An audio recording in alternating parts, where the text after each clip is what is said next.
Views and opinions expressed in this podcast do not necessarily reflect those of the Society of Massage Archives. These interviews and commentaries represent the recollections of both the hosts and the guests, and as such, are subject to the occasional slight inaccuracies. The content here is for informational and educational purposes only. You should conduct your own historical research when determining the veracity of any of the statements made within. Greetings and welcome to the Hands of History podcast, a production of the Society of Massage Archives, where we delve into the rich tapestry of massage therapy's past, explore its evolution, and share the stories that have shaped this vital practice. Today is Monday, December 2nd, 2024. I'm your host, Kirby Clark Ellis, and I'm joined today with David Lauterstein. David Lauterstein is a distinguished collaborator, instructor, and author in the bodywork profession. Having presented workshops for therapists and teachers since 1982 throughout the US and the UK, with an illustrious background in music composition, philosophy, and social action, David is a prominent international spokesman for the Union of Art and Science in Massage and Bodywork. David is co-director of the Lauterstein-Conway Massage School in Austin, Texas, author of numerous articles and 5 books, including co-authoring The Memory Palace of Bones, The Deep Massage Book, and Life in the Bones, a biography of Dr. Fritz Smith and Zero Balancing. He is also a 2011 inductee into the Massage Therapy Hall of Fame with the World Massage Festival, has been honored as AMTA's Jerome Perlensky Teacher of the Year in 2012, as the 2013 Educator of the Year by the AFMTE. Welcome, David. Thank you. Thank you. It's great to have you. Yes, it does. So we like to get started with a section on our guest's background and journey. So can you tell me about your background and what initially drew you to massage therapy? Sure. I started with my main interest early on from 13 years old was music. And so study of music and art, later philosophy and aesthetics. So the studying what philosophy can tell us about art and how it becomes meaningful. Those were my initial focuses of my musicianship as well as my studies in philosophy through most of college. My music background was focusing on, first of all, folk music at the Old Town School of Folk Music in Chicago, where I grew up, Chicago area. And then I got into Indian music. I studied Indian music in Berkeley in 1967, the Summer of Love. I was lucky to be there then. And then I got into classical composition, more avant-garde classical, and eventually got my degree at University of Illinois in Champaign-Urbana. But then I went to Germany to study with a composer there. And during that time, I kind of hit a low point psychologically. I was still productive aesthetically, but I was kind of depressed. I think outside of the college atmosphere, I lost some momentum. And I started reading, as I already had, philosophy, some books on spirituality, meditation, yoga. And I was looking for, as I always have, still do, looking for answers to my particular life situations and emotional balance and looking at all that. So I read a book that also influenced John Lennon, the Beatle, greatly, called The Primal Scream by Arthur Janov, in which he claimed that you could just get back to the trauma of your, healing the trauma of your earliest life by screaming and emoting. And I was like, okay, I'm going to come back to the States and I'm going to scream my way back to health. Luckily, that was too extreme, that scream. And I got into Gestalt psychotherapy. And in Gestalt psychotherapy, here I was in Evanston, Illinois, they recommended getting body work and massage because for many people, including myself, our education had been primarily mental, and there was very little sophistication with regard to the body-mind connection. Whereas body-centered psychotherapy was coming into its fore, as was massage at that time, This would have been beginning in 1973. Um, so I was getting Gestalt psychotherapy and getting massage, and the massage was kind of opening up awarenesses for me, as well as studying with the Gestalt, being aware of my more emotions, my breathing, my body. And so it was opening a new territory.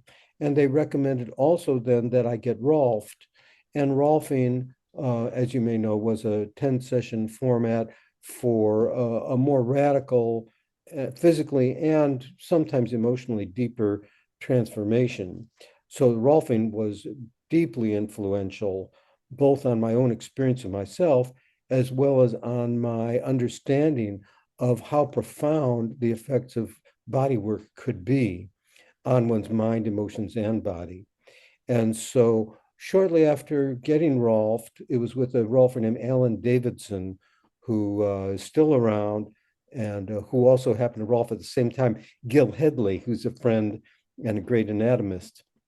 So with Alan's work, then I decided to form a little group who met on every Monday night for a while. It included Rolfers, martial artists, psychotherapists, myself, and other people, just exploring that whole realm of body work. A lot of these things emerging at that time from the Esalen Institute, which was the center for body mind exploration and education in Big Sur, California, and also the place in which Esalen massage originated. And that was the source of the first kind of modern massage book called the Massage Book by George Downing and Ann Kent Rush that came out of the Esalen Institute. So, so then that group where we met every Monday night to experiment and explore various mind-body things, that led me to thinking about starting a club, actually like a health club, but based on these modern therapies. Hmm. And the closer I got to starting that, the more I thought, I don't want to manage it. I just want to do it. So then I signed up for initial massage classes. My first massage class was with Bob King and a skilled body worker, imaginative person named Vicky Dodd. And that was at Bob's house in Hyde Park in Chicago. And shortly thereafterwards, I signed up for the basic course in massage that Bob was teaching along with Jim Hackett, who they both then became the co-founders of the Chicago School of Massage Therapy. So I was lucky to study with them both, became really good friends with Bob throughout his whole life, passed away a few years ago. Um, and so then I studied at the Chicago School of Massage Therapy, and which was largely Swedish focused, but also some familiarity with shiatsu and sports massage. And so that takes me up to about 1979. Where should I go from here? Well, okay. So it was 1979 when you began your studies with Bob King at the Chicago School. Yeah, Okay. yeah. Um, Chicago and Evanston, especially, a lot of epicenter of massage history there. First thing a lot of people think of course, is the AMTA's headquarters. Um, Yeah. but also some of the first massage therapists here where I'm at in Arkansas would Oh. all travel up to Chicago to get their education before there was formal education in massage therapy here. Hmm. Um, Tell me how long have you been a therapist then, David? I've been a therapist about 45 years, Wow, it's more than incredible. half my life. And I'm happy about that. Yeah. Tell me a little bit more about your background in structural bodywork or Yeah. rolfing. Well, after my basic massage education, I was aware of the fact, particularly from having been Rolf, that there was a lot more detailed knowledge of anatomy that felt necessary to me to do the work that I wanted to do.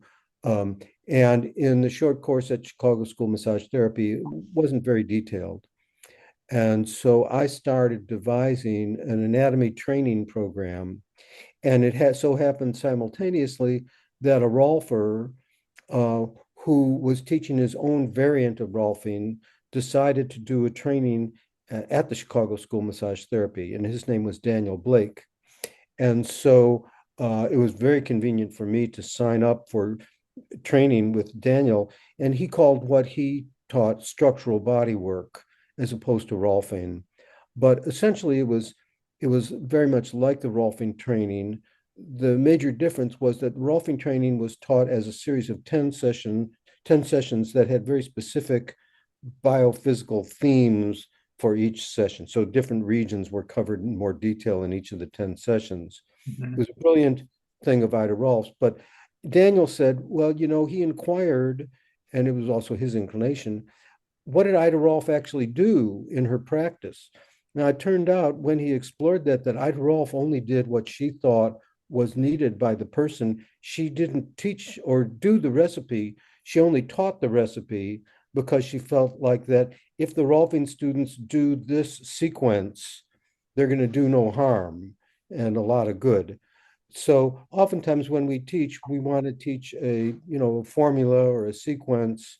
But Daniel said, I thought I would teach in the way that I'd Rolf practiced rather than just what she taught or what she preached. So he taught us to improvise more so than on the composition of the 10 sessions. So Mm. we would do quite a bit of body reading. So looking at what he called postural kinesiology, looking at what contraction of what muscle gave rise to what posture, essentially. And so we did a lot of body reading, looking at models who volunteered. And then he also taught a variant of craniosacral work after that. So I studied with Daniel for about 500 hours Wow. between the structural bodywork training and a little bit of his integration of craniosacral work after that. And so that was that really helped me overcome any resistance I had to learning anatomy because he had a quiz every day. Oh boy.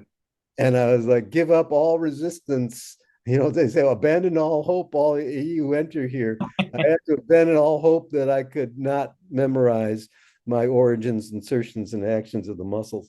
So that was great. And then I really started teaching and enthusiastically teaching a little bit at the Chicago School. And then I think it was 84, I taught my first national workshop at an AMTA convention in Omaha. And then I pretty much was involved with AMTA and also with teaching from then on. Yeah, definitely. If we can talk a little bit about, I like what you said about through this training or this work that you were doing with Daniel, that he taught you how to improvise. I imagine that must have spoke to your musician background. Absolutely. Yeah. It was only natural to me. I would have at that point I would have rebelled against following a recipe. So it was very congruent with my improvisational background in music. Sure. Do you know Mhm. around what year that might have been that you first that first workshop with Daniel might have been? Yeah, that was 1982. Okay, gotcha. Yeah. Uh, Mhm.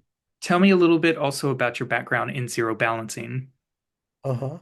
Well, I'll put one thing in the middle of that too. Yeah, of course. I studied structural body work, and then I was having a drink with a friend of mine who's an acupuncturist, and he was telling me about cranial sacral therapy. He said, there are these little lakes inside your brain filled with fluid, and I was like, lakes inside my brain? Oh my God, I've got to find out about this. So I picture these kind of beautiful mountain, those mountain ponds and little lakes up in the hills. And Right. anyhow, so I decided first to explore craniosacral therapy. And so studying craniosacral with early students of John Upledger was what I did after I studied with Daniel. And that would have been also, I think, in 82 or 83. And what was surprising and life-changing for me was the awareness that cranial work, uses very, very light touch. Like they say, just like the pressure of a nickel on your palm is the equivalent of what you use. Yeah. And yet I was feeling deeply affected, down at the level of the cerebral spinal fluid and so on. So I went, oh, you don't need to have a lot of pressure in order to affect a person deeply.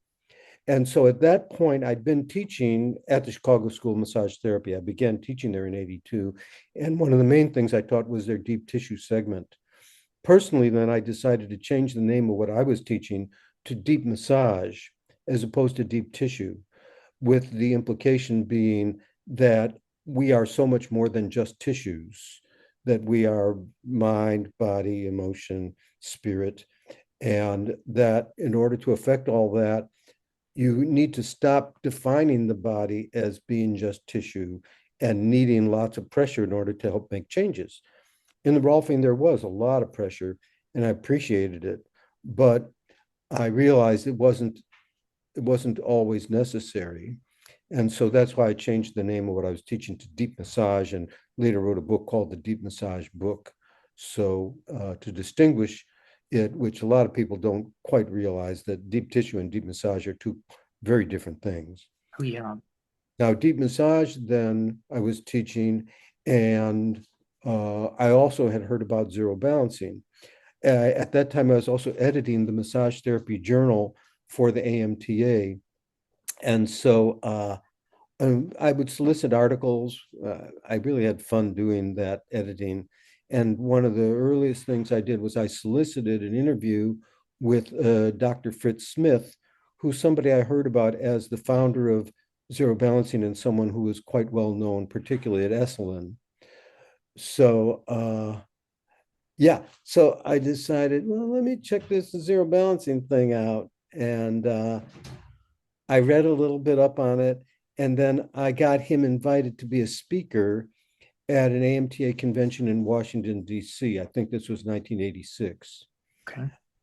And he gave a talk that blew my mind yet on another level, showing me how depth could be achieved not merely through the craniosacral system, but even more dramatically through the skeletal system. Mm. Now, in Fritz's talk, he said, there's layers to our anatomy, and we're alive, so there's energy passing through these layers. And each of these layers has a different significance and a different function in our lives, both physically and energetically. And he said the skin is your insulatory layer, it's your surface tension, so to speak. And they call it the Wei Qi in Chinese medicine. And then there is the layer deeper than that, that's the muscles, the fascia, and the organs, that's addressed by massage, bodywork, Rolfing, etc. And then there's the craniosacral layer, just a little deeper than that.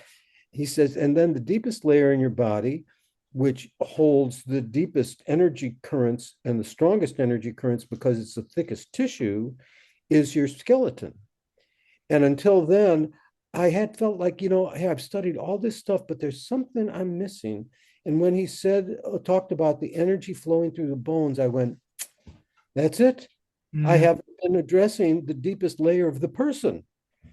And so I'm going to study zero balancing. So I organized quite quickly then Fritz's first course that he taught, I believe it was in 86 in Texas, where I'd moved. I moved from Chicago to Texas to Austin in 1984. So I helped bring Fritz down to teach the training, and I'd been devoted to that pathway, among others, ever since. So that takes us a little ways till about 86 anyhow, huh? Yeah, definitely. I also wanted to talk, you're also involved with the Zero Balancing Association, is that correct? Sure, yes. As How, a faculty member and a so-called a steward. Years ago, Fritz, who by the way just passed away this May, 3 days short of his 95th birthday. I was out there, many of us were, for a workshop. He was supposed to come to the party on Friday night for him to celebrate his 95th birthday, and he died on Wednesday morning. oh gosh. What? Yeah. So he had a very elegant and smooth transition from being totally with it to having passed away. It was kind of amazing, graceful Really. transition. But anyhow, to go back, oh yeah, the association. So yeah, early on I became associated as a faculty member. I did the faculty training in the early 90s so that I began teaching zero balancing in 1996. Um, and Fritz, in his wisdom, had a little bit later, I guess a number of years later, basically sold Zero Balancing Association to any faculty members who wanted to become so-called stewards of zero balancing. Okay. So now I think it's about 20 or 30 of us who basically own zero balancing, Wow. well, not really organizing it, but being deeply involved, and we all care. And one of the nicest things about that is that the Zero Balancing Health Association is basically organized by teachers of zero balancing. Whereas, say, AMTA, for instance, of course, a much larger association, but Sure. AMTA eventually became organized by people who were administrators rather than massage therapists. Right. Until I don't know what it was, maybe 2000 or something, AMTA was largely staffed by massage school owners, Really. including Bob King, who for quite a while was a very influential national president. But then it got big enough that they decided to involve more administrative type people, and then it lost a little bit of its humanistic orientation. Mm. And that just happens when your organization gets run by administrative folks. Right. Uh, God bless them, we need them. But there can be something lost in these kinds of organizations when it's more influenced by administration than by education or spirit. Definitely. Yeah, I think it kind of, I know what you're saying. I think for me, it kind of loses its organic spirit. Right. Before we move on, tell me, can you explain the terms zero balancing? Sure. Uh, and I must say, Fritz was never 100% happy with it, just as I'm not with deep massage, because there's it can so easily be confused with deep tissue. Huh. But with Fritz, there was a story is that I think it was Betty Fuller, who was one of the main people associated with the Traeger Institute, got a zero balancing from Fritz. At that point, it had gone through different names. Some people wanted to call it fritzing, which he definitely didn't like. People were calling it structural acupressure, which wasn't really accurate. And she came out, she said, I feel balanced. I feel balanced to zero. I feel zero balanced. And they were all in a Volkswagen van, I think, at that time. And somebody said, that's it. Let's call it zero balancing. And said, yeah, let's call it zero balancing. So what she meant and how I interpret it too is number one, of course, from the Rolfing model, there is the idea of coming to a postural balance, a functional balance in the body's relationship to gravity. Yeah. And so you want to be not leaning way forward, not leaning way back, being essentially centered in your body. And so if you think of plus as being forward and minus as being back and zero as being at that center point, that's Mm. one of the meanings of zero and zero balancing. But also you can transition to looking at it a little more spiritually and say, if a person's not totally invested in their ego, then they come more to being to 0 point than being ego identified. Also being emotionally balanced. So sometimes if you lean too much on other people or you hold back from your relations to them, you're kind of in the plus or minus categories of emotion as well. But if you can be at the 0 point of emotional balance, you're more centered in your relationships to other people and to yourself. So there is that zero thing. And That's I guess the other thing you could say is that there's a zero implied in spirituality. There's a in Japanese, there's the, and I guess maybe Chinese, there's the zero character, okay. which kind of stands for enlightenment. So it's like when you become more enlightened, you become more of a zero, more of a that you experience your own ego as being more empty. And Mm. so emptiness is also implied by zero. So it's got a variety of levels of possible meaning, none of which are very clear when you say, oh, I do zero balancing. People go, oh, well, what is that? Yeah, And definitely. then Hopefully that becomes a prompts, challenge. yeah, hopefully that prompts more questions when you say I do zero balancing. Yeah. And Um, usually what I'll say then is I'll say, well, have you had massage ever? A person will say, yes. I say, well, can you feel how you relax in your muscles? Yes. Well, zero balancing gives you a deeper experience of relaxation, namely all the way in the very core of your body, because zero balancing works not just with the soft tissues, but also with the densest, deepest place within you. You forget that your skeleton is alive, but the skeleton is alive and therefore has its own story to tell, which is very profound and deep. So those are some kinds of things I might say in my elevator speech if I have enough time. well, of course, it sounds great to me. Sign me up for all of that, I think. I can Oh, see yeah. I can see the progression from an introduction to craniosacral to an introduction of zero balancing because the thing that I've fallen in love with craniosacral work myself is this idea of stillness. Hmm. And Yeah, that's another kind of zero. yeah, exactly. And speaking in terms of spirituality, the one that comes to me is being still and just knowing. So I love everything that you're saying on this. Hmm. Makes a lot of sense when you delve into the term zero balancing. Good. I'm glad that you also brought up um, your struggles with explaining deep tissue versus deep massage.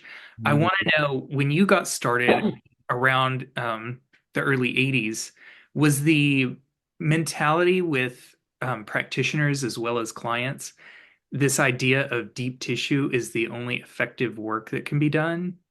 Yeah, no, that really wasn't the case at that time.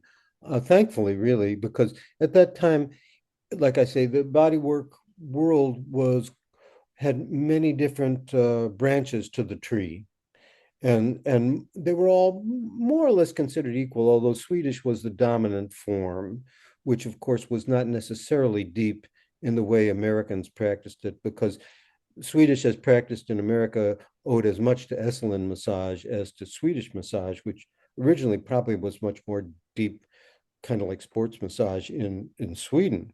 But you had polarity, a lot of movement therapies, Aston patterning, craniosacral, Rolfing, although Rolfers said we're not doing massage, we're doing Rolfing. They wanted to distinguish it. But the fact is, Rolfing was part of the overall umbrella of what was within the bodywork. And then there was shiatsu. All of them enjoyed more or less equal respect. But then over time, particularly later when you had the corporations that were selling massage in massage centers, Hmm. and you had a menu, then those menus kind of disposed people to think, well, I want something deeper than Swedish massage. So suddenly deep tissue was, a highlighted menu item. And I think unfortunately gave rise to some mm, lack of respect for Swedish and the nurturing aspect of massage and the body mind aspect of massage, and substituted, as I say, force for intelligence. Yeah. And I think the field is still laboring under that kind of misconception that's easy for people to have. Yeah, definitely. Um, yeah, I kind of think that what I see in that aspect is clients kind of leading the profession instead of the other way around. Because I've Yeah. always thought of deep tissue as a menu item instead of its own modality.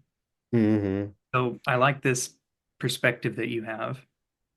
Good. I'm glad. When do you think you started to see like a shift in that mentality from clients and practitioners? Oh, I guess it was beginning maybe 2000s, 2010s, somewhere, about, 20 to 30 years ago. I think that the deep tissue model started to become, the idea, well, I don't want superficial massage. I want deep massage, deep tissue. So for better or worse, that occurred. Definitely. And, it resulted in a reductionist approach. But, your clients out there are not going to be, as we certainly were in the 60s, 70s, 80s, sophisticated about their understanding of massage and body work and what you can get out of it. And so it behooves us who are hip to this to do more and more client education, as well as to um, demonstrate to them the fact that pressure is not what releases tension. What releases tension is the nervous system, if you want to look at it that way, or energy, if you want to look at it that way. And so, that's what I say to people. I say, you know, your muscles don't tense up because the muscles want to tense up. Your muscles tense up because the nervous system tells them to for one reason or another. And so ultimately, we're using the muscles to communicate with the nervous system to say, you can make a different choice. But the muscles in that context, and that's how deep massage looks at it, are communication devices. I can touch the muscles, I can touch the skin, I can't touch the brain in the same way. And so I look at them as you're communicating through a quality of touch to the nervous system about options that can be and always are self-generated. Relaxation is something the person does to themselves. I cannot relax somebody.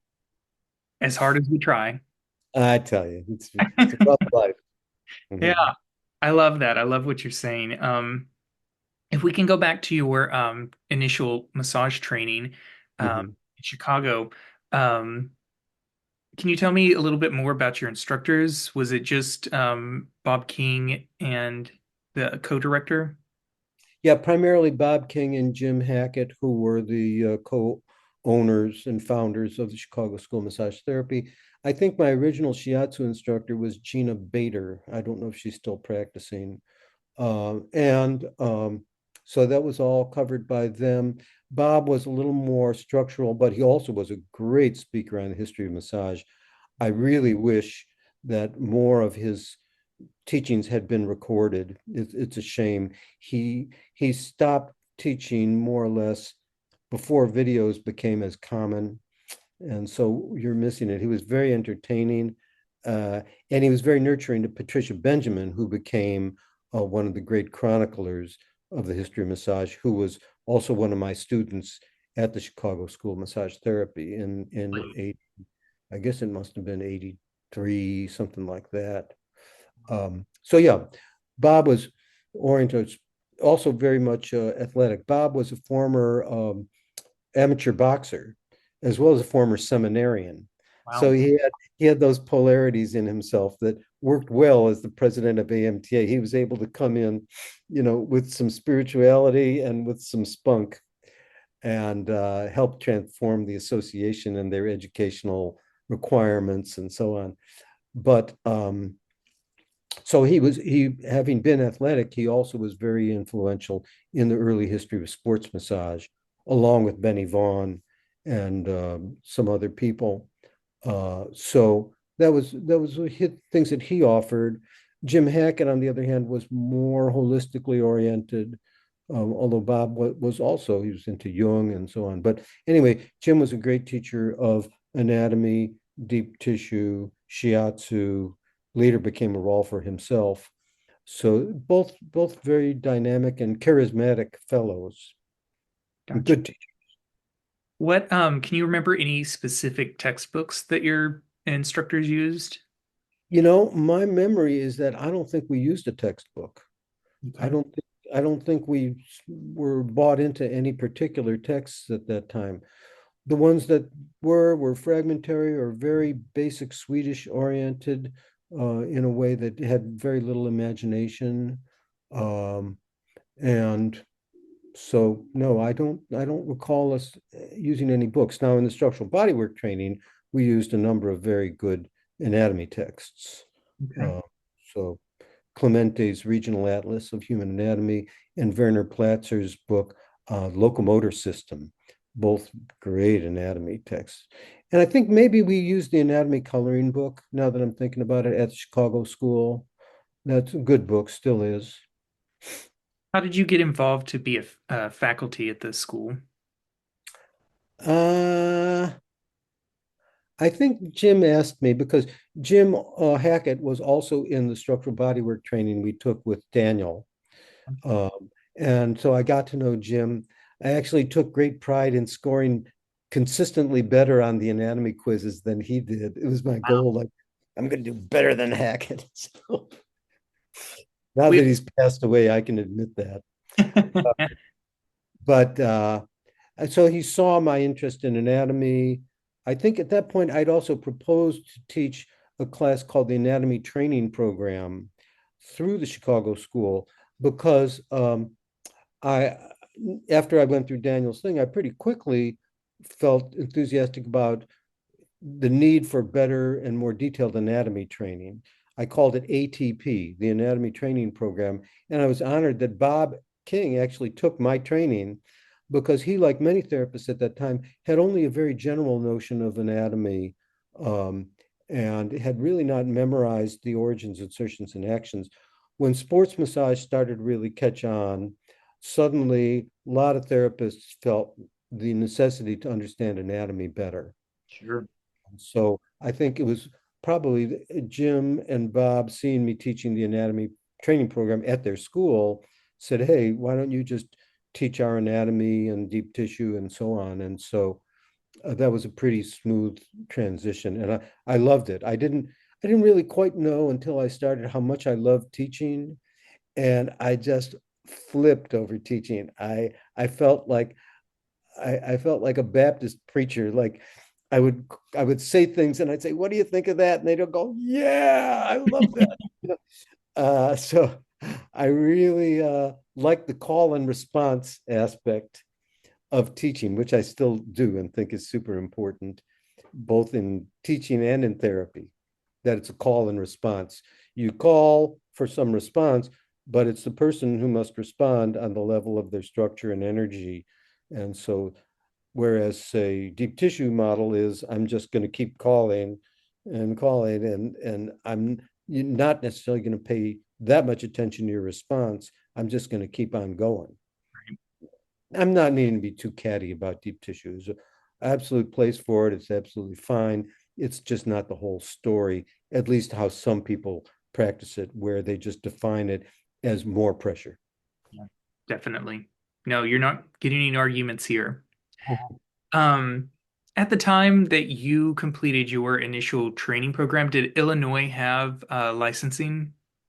It had licensing, but the main test was a VD test to make sure you didn't have a sexually transmitted disease. Really? So most therapists would just on a matter of principle would not become licensed because they didn't want to subject themselves to getting a VD test. Wow. So most of us were not licensed. And then later on down the line, um, because also at that time, the educational standards weren't very clear. AMTA, which was the main actor nationally in massage, it was the only large massage association early on. Yeah. Um, they used to require 1,000 hours for schools, but it wasn't it wasn't really 1,000 true hours. They would give credit for homework or whatever. So when Bob came in first as education director, he said, "Well, I want to make this a 500-hour law, but it has to be 500 in-class hours." And it was funny because it was controversial at the time because some of the old conservative people who'd been teaching these so-called 1,000-hour programs said, "Oh, Bob King's coming in here trying to get us to take our standards in half." Yeah. Whereas they were being shifty because some of those schools were only like 250 hours or 300 hours or something like that. So, yeah. Uh, So later, then Chicago, along with many states, adopted the law of 500 hours. Gotcha. Okay. I don't remember the exact date, but they did. Somewhere in there after the middle 80s somewhere. Yeah. Okay. Um, at the time, can you remember any um, really big like national or local, even more importantly, local Illinois big names in like schools, school providers, CE providers, board members in Illinois? Well, Bob originally was associated with the AMTA in Illinois, and then he got more involved with national. And I was then also president for a while then of the AMTA Illinois chapter. I have a fun picture. I can bring it up of me looking quite a bit younger, doing as head of the Illinois chapter. There was also a reflexologist named Larry Clemens. Uh, there were a number of black therapists, which was great. Eleanor Twilley, who ran a beauty shop and did massage, who was really great. She would lead them again. She was part of giving me the Baptist orientation of teaching because she'd say, now people, you need to get it together here on the massage realm. What's wrong with you? And she was great. I loved her. I love So that. there was that group of people, um, early folks who came into Chicago School to do workshops in continuing education were Ben Benjamin, fairly early on, Benny Vaughn, Carol Osborne, and Kate Jordan, who taught pregnancy massage, and a few other key teachers, early on came. But pretty much the only large, influential, and progressive school in Illinois was the Chicago School. And they did have quite a few workshops, some of them taught by faculty members, but many really good ones from people out of state. Gotcha. And as far as like nationally recognizable institutes besides Esalen, does it Mhm. come to mind at that point in time?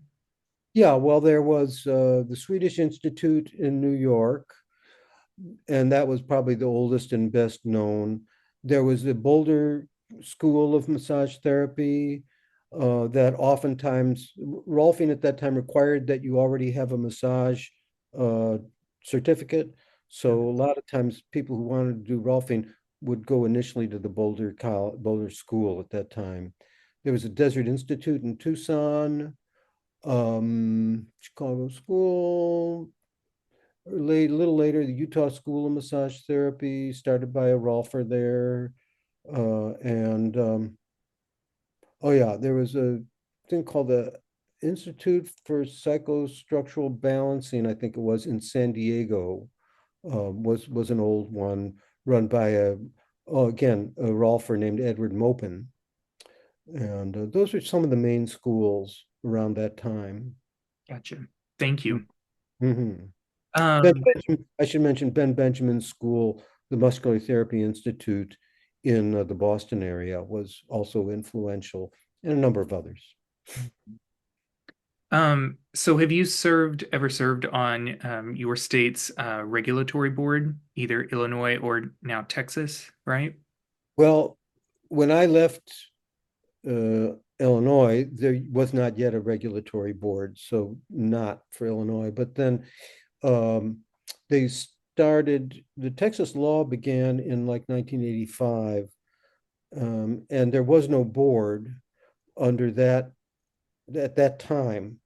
But then when the law changed and various state government changes happened, massage transited from it was called the Texas Department of, well, I can't remember this name, but it moved to the Texas Department of Licensing and Regulation, and then created an advisory board.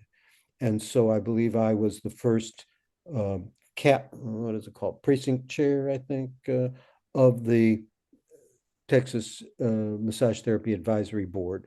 I did that for about 5 years. I'm still on the board, but I dropped out of being the head of it, I think about a year ago. Excellent. Let's see. Do you currently or have you in the past owned your own massage business? Well, yeah, for 45 years, I've been self-employed basically, although I was employed by my school once I started it, but I've still maintained private practice ever since then. And to this day, I still do private practice because I still teach workshops as well as at my school. And to me, it feels hypocritical to teach and not practice. Sure. And it's fun. It's still challenging to just practice, and every person is so different. It's like a whole other world. So it's fascinating. Yeah, definitely. When you got started with your private practice, what did practice kind of look like then? How many other practitioners were there? Just, Well, there weren't probably there weren't many more than about 100 people doing massage in Chicago, maybe 200, I don't know, back in the, early 80s. Uh, I started in my house, and I quickly discovered that that was not good boundaries. I set up the massage table in my bedroom. oh No, boy. don't do that. So I got a job. A friend of mine was connected with a racquetball club, and they were thinking of starting massage there.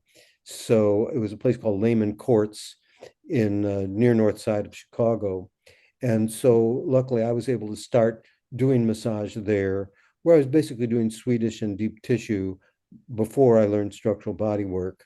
And then once I learned structural body work, I then pretty quickly moved into private practice. But I was for 2 years at Lehman Courts, which was a really nice um, way to get started because I worked on all sorts of people who I wouldn't have seen in private practice, because of who was working out there. I worked on gangsters, I worked on theater people, I worked on professional athletes, I worked on bus drivers. I mean, it was a really nice mix of peoples and bodies that I got my start on. All walks of life. Yeah, Okay. And then what about your ownership as a massage school yeah. education? Well, I came down to Austin at the invitation of a person who was about to start a school there named Sherry Glover. And I came down, I taught a workshop in early 84, and I just was floored by Austin. And I was looking forward to getting out of Chicago at that time, but I hadn't found any place I wanted to move to that just felt right. And when I taught my workshop in Austin, I was like, oh my God, I can't see any reason not to move here. And, I'd been to Santa Fe and it was a little bit too hippy dippy. I've been to Asheville and it was a little too sleepy, and a few other places. But Austin was, wow, the music scene, the scenery, the greenness that I didn't expect in Texas.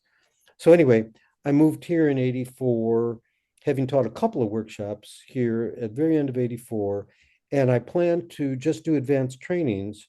So shortly after uh, moving and settling in early 85, I started to do uh, I guess it was a deep massage training at my house in Austin. And as soon as I started doing that, I became aware of the fact that the people who were studying with me did not have a good foundation.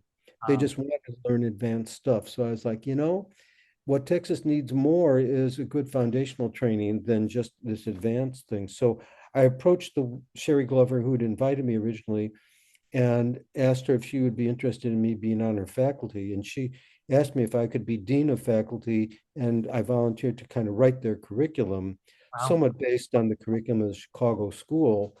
So I hired their faculty along with her, advice, and wrote the curriculum.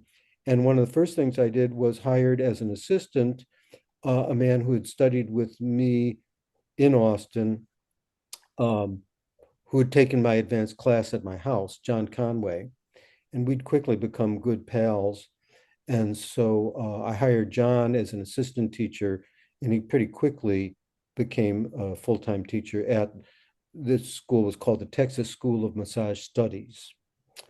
And so we worked there for about 3 years, and we felt like although we're teaching and very intoxicated with teaching beautifully in the classroom, the way in which the school was run didn't feel to us as consistent or being run with the same philosophy as the healing philosophy that we were teaching in the classroom.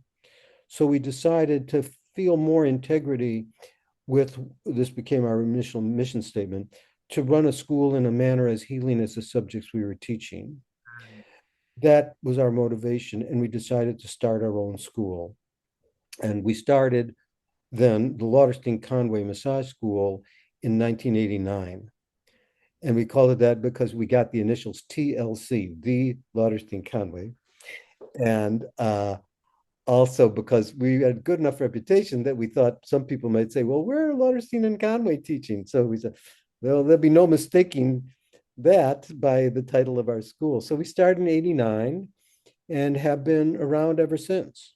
All right. Thank God for that, man. It's been a fantastic voyage. And I will say that just a few months ago, we sold it to two of our longest term employees who had really distinguished themselves as embodying everything that we were doing. Because after about 35 years, John and I felt like, it's time for us to step back. So we did. Ask Mhm. George. Yeah. But we're still closely associated and in touch every week with them. And it doesn't feel like anything big, except for the fact that, it is new ownership and we want them to do really well and feel confident that they will. Yeah, definitely. I think it's probably a little bit smarter to plan ahead like that of sort of Mhm. legacy building and passing that torch on.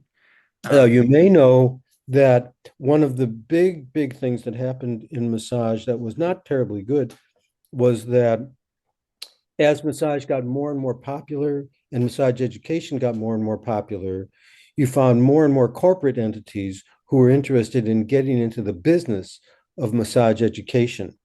And so they offered fairly large sums to many of the best schools in the US. So the Desert Institute got sold, the Utah School got sold, Ben Benjamin School, the Swedish Institute, the two main schools in Seattle, all got sold out.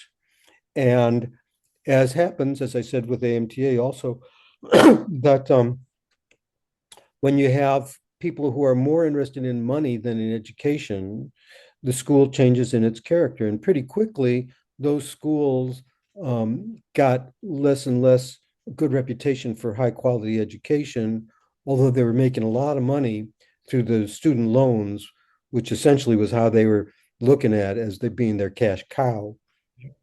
And eventually they got fewer registrations because even with the incentive of the student loans, they didn't enjoy a good reputation educationally. So most of those schools and corporations then, particularly the, let's see, Steiner Corporation and what was it? There's another one, I can't remember the name offhand. They basically got out of the business. Gotcha. I'm But in wondering, the meantime, that did harm to the profession because they were high profile and they were lower education quality, and that then affected everyone to some extent. yeah, I imagine that it kind of, like we said, it kind of loses its organic soul when you have more administrative focus than Yes. the heart that comes from educators. Yeah. The Um, humanities orientation, like Aldous Huxley, who was influential in the founding of Esalen, talked about the nonverbal humanities. And that was very important at the Esalen Institute. And I and many people of my generation, like Bob, considered massage to be as much a nonverbal humanity as a science. And that certainly was something that was not appreciated by the corporations. The idea of being nonverbal humanities, it didn't ring any bells with them. yeah, It's not a sales pitch, but it's got a lot of truth and importance to it. yeah, definitely. I'm also wondering if on a deeper level, it also affected how we view our profession's history. Um, Hmm. I imagine that going from lineage and kind of that reputation that the school's built naturally and from a founder, an educator, a guru, if you want to call it that, to this progression of being sold out, bought up, and more administratively focused, if that also psychically had its wounds on how we feel about our profession and how we talk about our shared history. Yes, definitely did. Groucho Marx's credit was saying, when money flies in the window, love flies innuendo. So, uh, you know, it became a follow the money, and a lot of people started schools. Partly, and I understand it. I mean, I helped start my school because I thought, well, I can only do so many sessions, so my income is limited.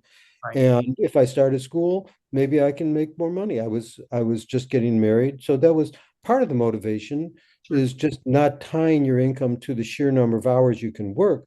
So a number of people just transitioned from being therapists to being school owners because they wanted to make more money.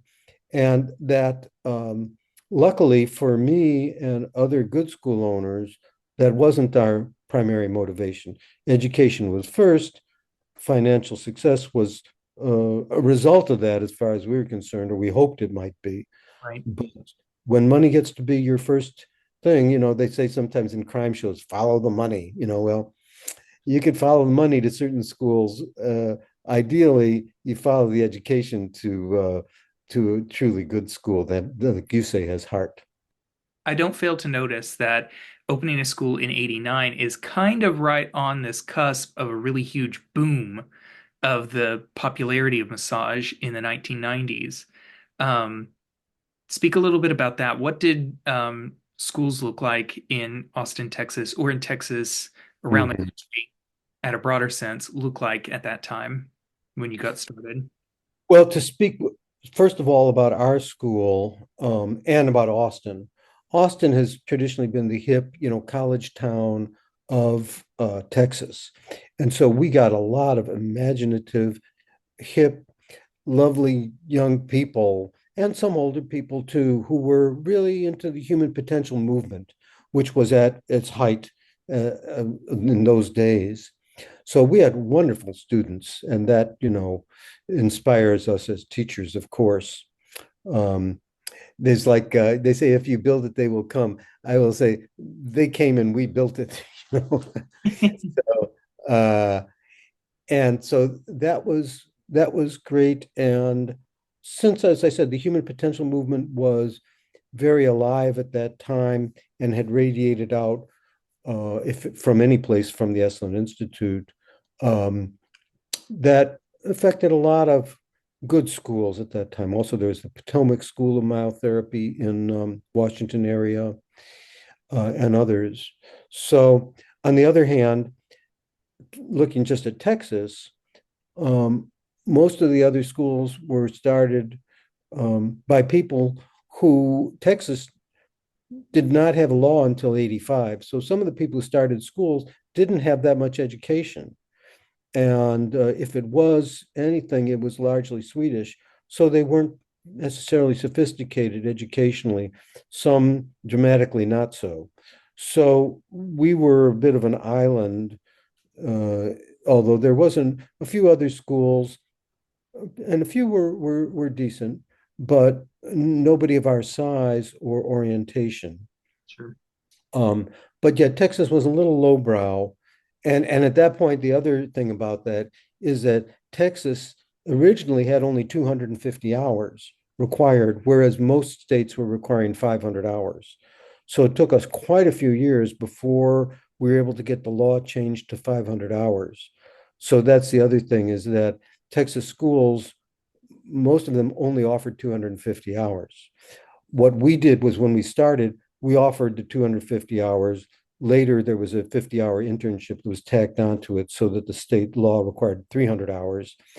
And then I guess it was about 10 years later or so, the additional 200 hours were required. But we started with 250 hours, a 250-hour second semester beyond that, that included deep massage and shiatsu and some orthopedic work.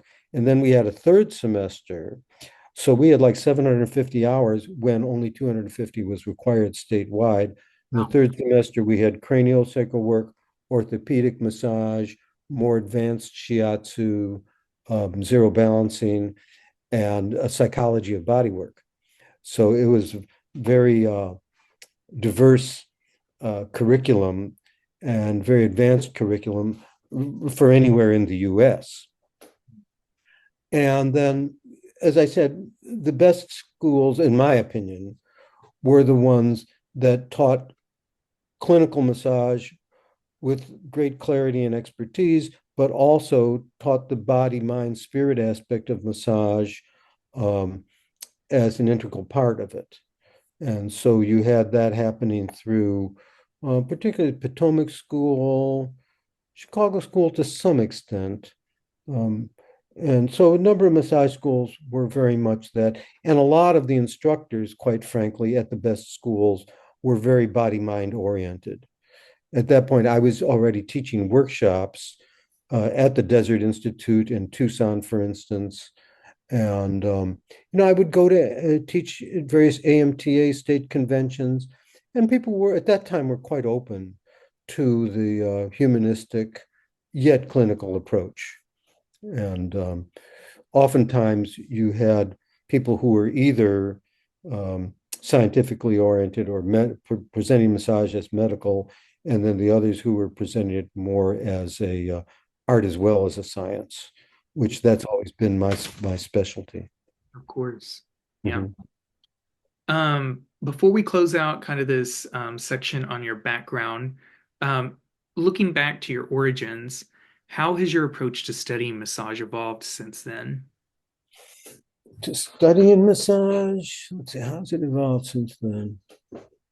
Hmm.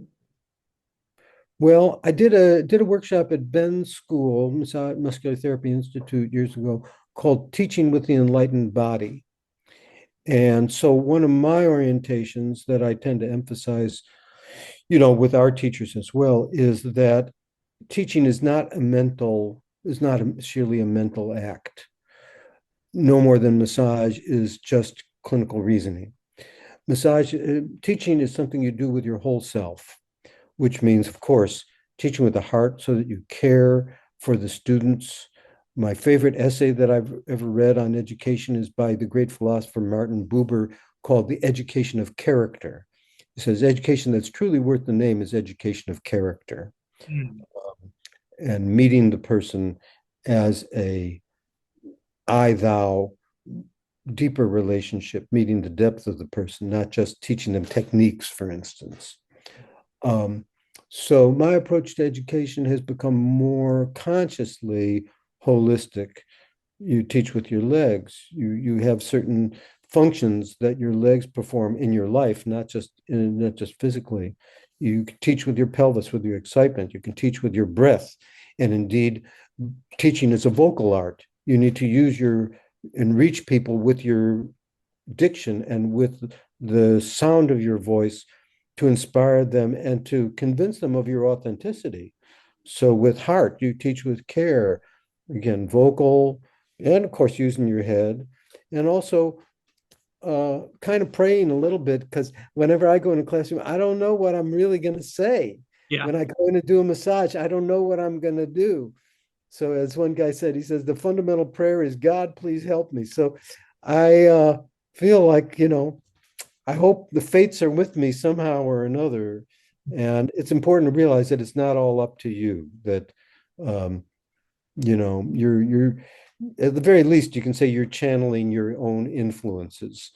My past teachers affect me, and sometimes I'll be teaching and somebody said, God, you just made a gesture. It looked like you were Fritz Smith. So you channel your instructors in many ways, and I honor my ancestors, part of the history of massage. Yes, definitely. I love that. Um, Tell me about, or maybe we can save this for later on. Tell me how you got started teaching internationally and what time period that might have been. Uh-huh. Well,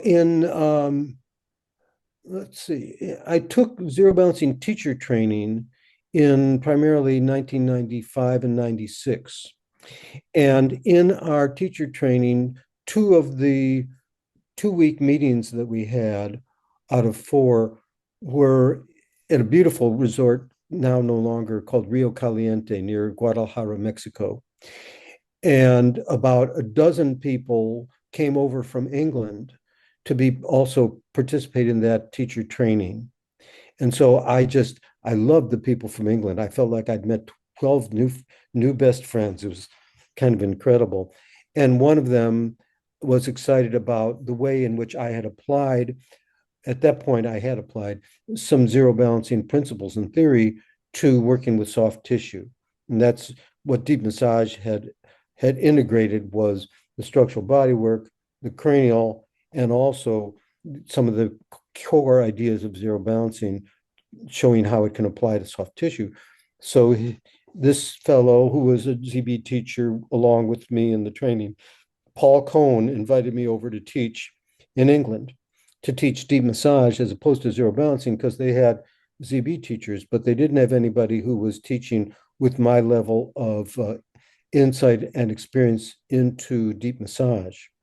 So traditionally, because there's a lot of good ZB teachers, I've only taught deep massage in England. And I've taught over the place. I've taught in Wales. I've taught in various places, some retreats.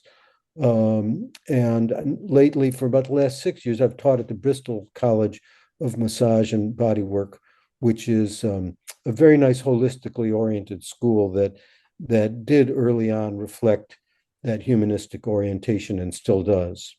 Gotcha. Do you, Yeah. do you find a difference in teaching in the States as opposed to internationally?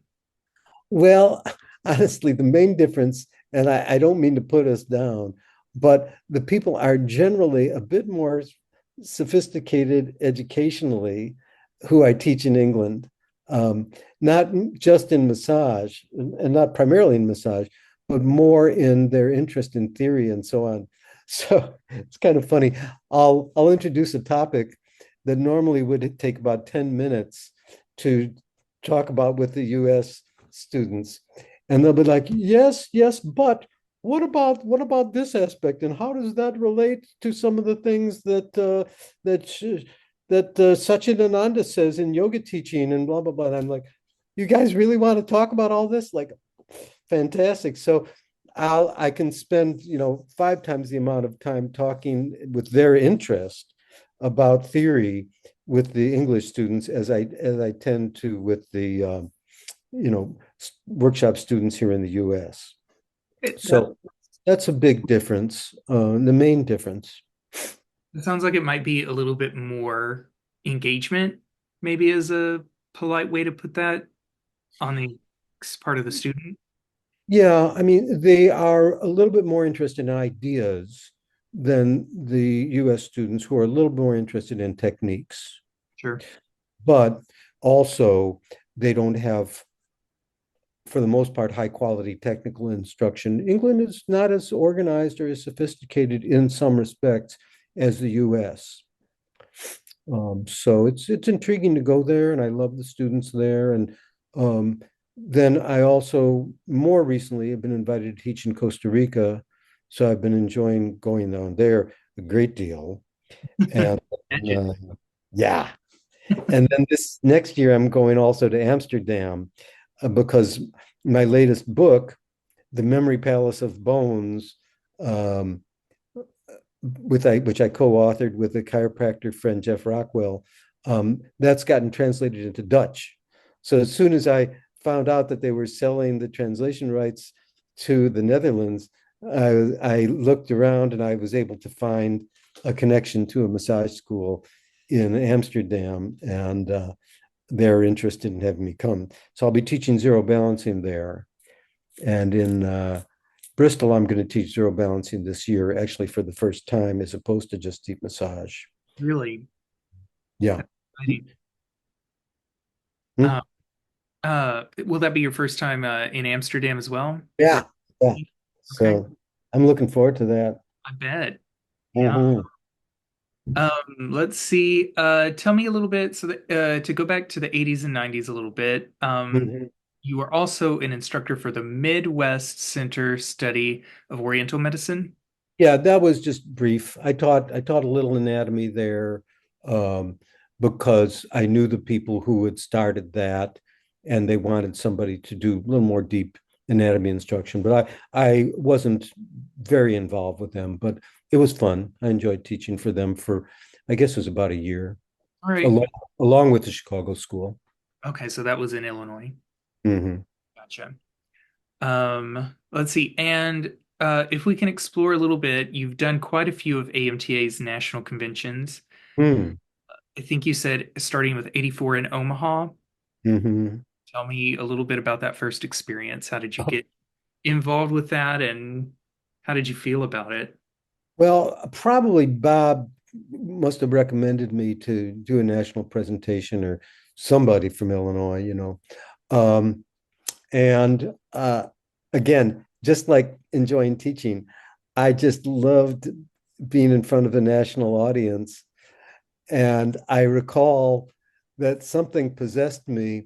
And while I was teaching, I started dancing at one point. I don't remember what it was. I must have been demonstrating the liveliness of kinesiology or something. But I was doing a Tina Turner impression, and I saw people in the audience like, what? The younger people like, that's great, and the older people like, what? Who the hell is this? So I had a lot of fun presenting, beginning in Omaha and then fairly regularly there afterwards. Yeah. I did an early class at an AMTA convention. I can't remember where it was, which was called Massage as an Art Form. So that was, again, something that wasn't a topic that had been directly addressed hardly at all at that point. So I really enjoyed compiling my ideas from experience with composition and music and so on into looking at, well, okay, so what is it? A lot of people say, oh, massage is an art and a science, but it's a hell of a lot harder to define, okay, so what is it as an art? Yeah, What makes it an art? And that has always been intriguing to me. definitely. Um, all right. You also returned to AMTA's 85 convention, which I believe was in New York. How did those two compare to one another? I don't remember exactly. They all kind of blend into each other. Um, 85. Oh, we were still alternative minded people. So there was a lot of fun partying and excitement. A lot of this is because at this time AMTA had been run by a very devoted but very conservative group of people. AMTA kind of was like a little bit more rural massage in the feeling.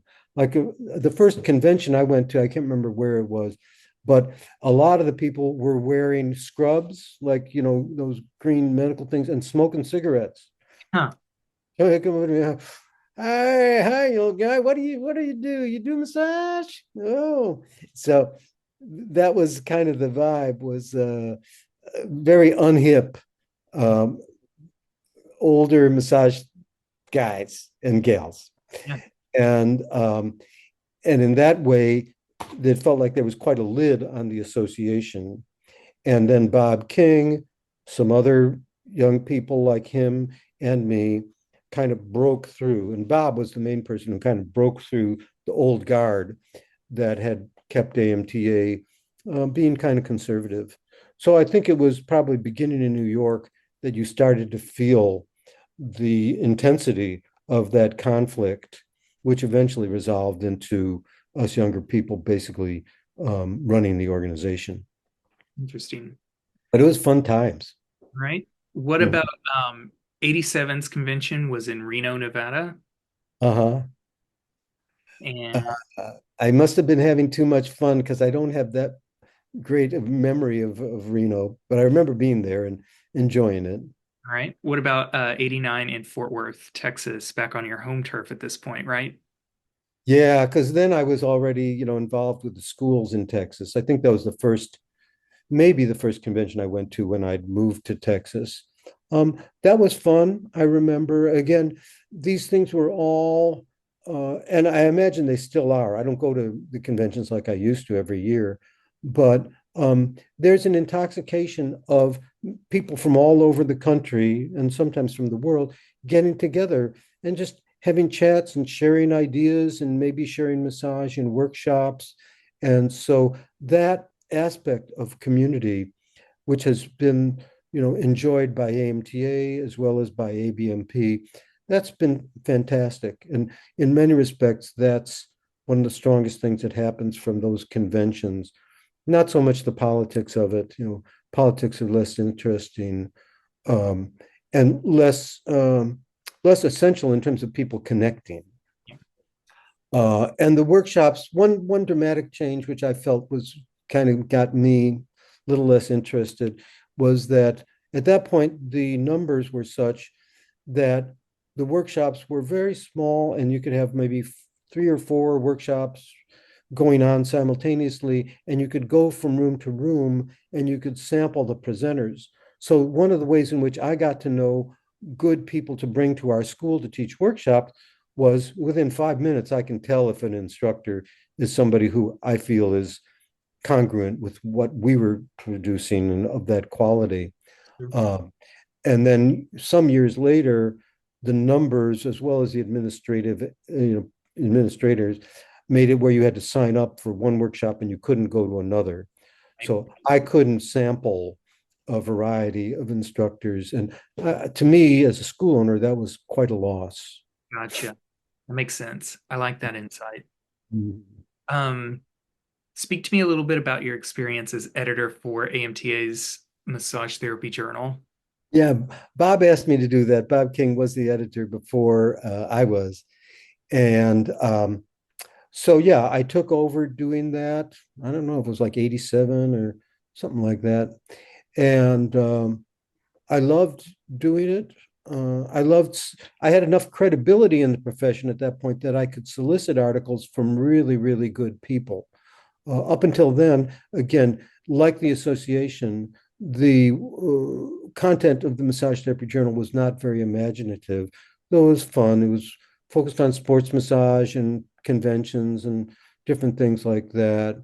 A few useful early papers, but I was able to approach people at the Rolf Institute, Ben Benjamin, Mary Beth Sinclair, who she wrote an interesting early article called Loneliness and Pessimism about the Future in Massage Therapy, like very different articles on pregnancy massage, early articles from Upledger. I even called Candace Pert, who is a famous biochemical researcher, and she volunteered to let us use an interview with her.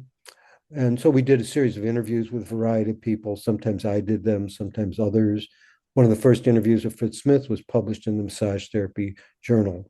So it was fun for me. Each quarter, I would fly up to where the journal was printed and assembled in Rockford, Illinois, of all places. And we would literally almost together lay out and decide where the articles were going to go and how they were going to be laid out. And, I helped solicit advertisers too. So I would fly to Rockford, 4 times a year. And that was fun. And like I say, I felt like I wanted to do a very inspired job with the journal. And I felt like I did. And it's still good, but it's not as good as it was at that time. Not to be egotistical about it, but um, that's just happens to be the case, Yeah. Do you still in have my your, opinion. do you still have the copies of the journals that you were editor on? I do, I do. I'm a bit of a I'm a little bit of a hoarder as far as those kinds of things go. I can't let go of them. You know what? Hoarders of massage history are some of our favorite people here in There the you society. go. So I'm Yeah. glad to hear that. Um, Tell me about being inducted into the Massage Therapy Hall of Fame. Yeah. It was kind of funny. This guy calls up and he says, "Are you David Lauterstein?" "Yes, I am. We would like to introduce you to the Massage Therapy Hall of Fame." Now, my familiarity with things like that was, I think my first question was, do I have to pay for this? Yeah. because there are other associations that say, you can be who's who of America, and all you need to do is give us, $50. So I said, he said, no, no, no, this is, legitimate. This is from our group that was now doing then a yearly, what's it called, festival massage or The something like World that. Massage Pardon? Festival. Yeah. So he said, no, this is its thing, and congratulations. I said, well, thank you very much. That's great. It was a lovely honor.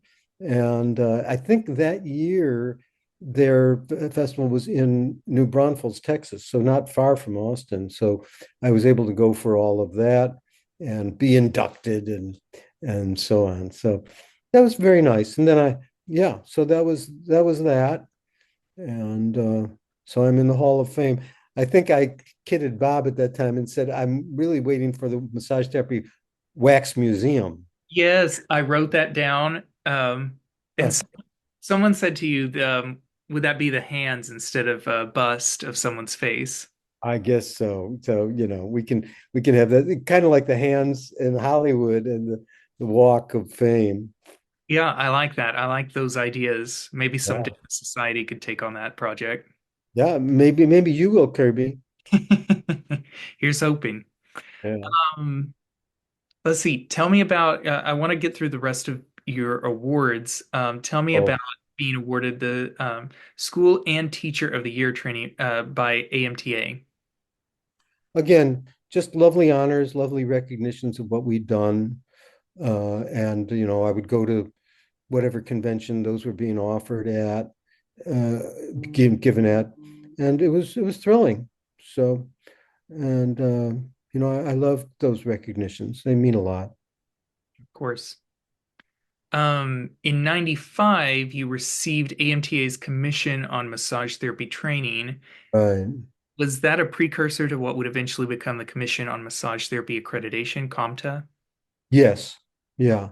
And at that point, it was less rigorous. It wasn't being overseen by the government. And so our conviction was that the standards that they would apply would be education based and make us an even better school, which I felt they were. Then when they went to CompTA, suddenly you're also jumping through hoops that are not defined by educators, but defined by the US government. Uh, And we were like, we don't think we want to do this. And so many schools did go for that because it eventually got them access to guaranteed student loans through sure. the government. And luckily, and many people couldn't believe it, our quality of our school made it such that we never had to resort to that. We gave students payment plans, but we never had to go for government money, which meant we had the freedom, in our case, to do a better job, less hampered by a governmental BS that had nothing to do with quality of education. Sure. All right. And then also later on, the very next year after you received the Polanski Award, you also were AFMTE's Educator of the Year at the 2013 Education Congress. Mm-hmm. Again, that was a lot of fun. I really enjoyed it. And, to this day, I have those little trophies that I got. And so it's a kick, and it's nice to be recognized for good hard work. Yes, definitely. In 2013, you received the award from AFMTE. Was that your first introduction to the Alliance?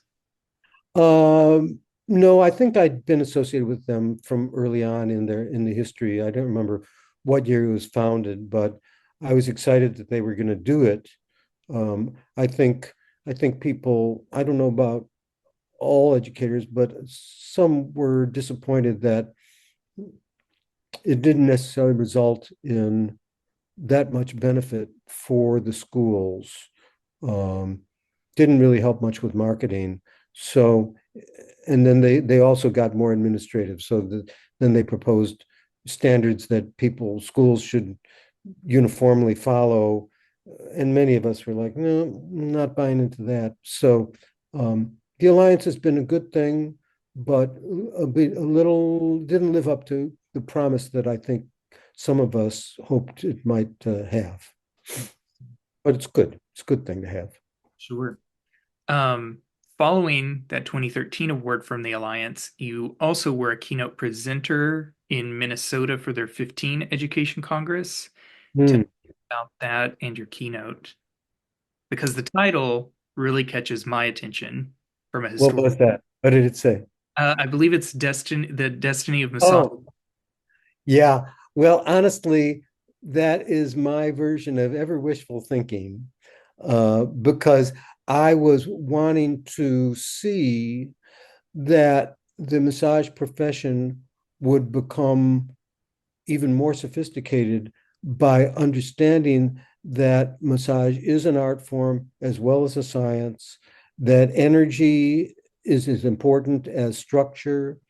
And so I think really what I was doing was arguing for a deeper sophistication within our field with the hope that that might be our destiny. And I wouldn't say that that's necessarily been the case. Interestingly enough, one of the things that I'm aware of that I teach and have learned from another friend who teaches ZB is he says that massage is effective on three levels. One is the level of dis-ease, which could be physical or emotional dis-ease, but just helping the person relax and and help them get rid of pain. The next level is disposition, because oftentimes people will have a problem because of the disposition, literally of their posture, but also their emotional disposition keeps recreating the problems that they're having. So, a more sophisticated approach to massage will look at disposition as well as dis-ease. And then the last level is destiny, that a person can gain from massage something that will help them fulfill their own self, fulfill their destiny. So the idea of destiny being part of health uh, is something I think is actually very important because, and I emphasize this when I teach, people forget that to me, the most vital aspect of human being is that we can self-evolve. In one lifetime, I can change myself dramatically, and no other animal can do this. To me, that's the biggest point of human, of humanity, is to take advantage of our capacity to self-evolve. And unfortunately, we're faced with a variety of contexts in which you see that not being prioritized. Greed and money, end up having a much larger role in our history, or as large a role as they unfortunately have had, throughout history. But anyhow, so that talk represented a big hope of mine, and it's still alive. Although I'm not as optimistic, somewhat, as I used to be. But you're inspiring me, Kirby. Well, gosh, well, thank you. That's an honor to hear you say that. David, let's move on to talk a little bit about preservation and sharing history of massage. Let me Hmm. ask, what is the importance of preserving massage history? Well, to me, it's very obvious, which is that if the saying that if you don't, I can't exact saying, but is if you don't know history, you're doomed to repeat it. And that holds true in our profession as well as in any other aspect of history. So almost everything that's important has already passed. So how can you not want to be identified and respectful of your ancestors and all of the influences that have flow into this present moment? To me, is like, in that respect, what's past is has a greater priority and greater magnitude than what's happening at this moment. So to me, history is fundamental. You can't change it unless you know it, and you can't change it unless you imbibe and embody the rivers of influence, including your own teachers in it, and your family and your own history. This is the ancestral chi of massage, we would say. It's the fact that they took history out of the NBLEX exam to me was a scandalous thing. And I understand what they're saying, but I don't agree, which is that in order to do a good massage, you don't need to know anything about history. That is a very narrow perspective. And I think it was a very poor decision on their part to drop history, just like many schools drop the art. Um, you know, the majority of people are not interested in sophistication, but that doesn't mean that these deeper values aren't important. The deeper philosophy, the deeper beauty of art. I mean, it's all super important, and we've got to know it. You Yeah, know, definitely. I like what you say because I also share the same disappointment in the Imblex dropping history and more of our what people might consider energy-based modalities from the Imblex. I understand their perspective of it's not necessary in order to ensure public protection, which is the mission and the goal of the regulatory boards and the federation itself. but Uh, it's using too narrow a definition of energy.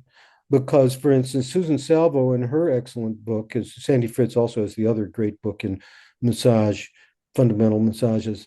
The Salvo says the most important predictor of therapeutic outcomes is not the modality you choose or the techniques you use. The greatest predictor of positive therapeutic outcomes is the therapeutic relationship of the therapist and the client. Now, if therapeutic relationship isn't more in the realm of energy than structure, I don't know what is. And so that's something very important to consider. The narrow definition of energy that is kind of promulgated by people who are just structural in orientation is a very narrow definition of energy. And they like to cast aspersions on people who do Reiki or whatever, but they don't consider what really is energy. It's not just this energetic woo-woo substance that's out there taught by stoned people. It's really what other than structure do we affect? And that includes the nervous system, it includes the mind, it includes the emotions. Not that we're going to teach how to affect the emotions through touch, but there's no doubt that people are emotionally affected by touch. And so that starts to clarify, well, what do we really mean when we say energy? You see, I'm on my high horse there about that. I love high horses. I think we're all entitled to our There high you horses go. and our soapboxes. Mhm. I get on mine on occasion too. I think I really liked what you said about therapeutic outcomes being related to therapeutic relation. And I would Yes. also say there's an argument that being in touch with one's professional identity and history would also be a part of that therapeutic relationship. I think that history has a potential to make you a better practitioner if you can recognize and connect to those who came before you. We draw strength from our river of influences. And so all these tributaries that lead to us are in some ways more important than us. Yeah, So absolutely. yeah. It strengthens us. It's our lifeblood is what passes through history. To follow up with that, I know you described yourself as a self-proclaimed hoarder. Do you preserve massage therapy history yourself? Well, through the journals, through all of my, I have most of my, manuals that I've produced. I refer a little bit to it in my book, the Deep Massage book, and then also in my book that's a biography of Fritz Smith, Life in the Bones, published by Upledger Institute. Um, and old massage therapy journals, old issues of Massage Magazine, and those are most of what I have. And then I've got a lot of old books that refer to either massage or just to holistic view of medicine throughout history. And I'm sure that your collection is well loved and cherished and taken care of well right now. Oh yeah, absolutely. Excellent. I think that's better than tossed to the side, tossed out with the trash, or just completely forgotten in a garage or a basement somewhere. Yeah, my books do not smell of the basement. nor do my past issues of Massage Therapy Journal. They're all half of we made a new room in our house about almost 20 years ago, and about half the room is books Oh, and books and files. So I'd, I'd love come to. down sometime, Kirby. I'll show you around. Let me just invite myself. That sounds, Please. I love that. Do you have any particular methods of preserving this history? No, no. I hoard it. I hoard it in a clean place. No other methods. Nothing wrong Mhm. with that. Are there any particular resources, books, or archives that you recommend for those interested in the history of massage? Yeah. Well, of course, there is Patricia Benjamin's book. I went through my library before.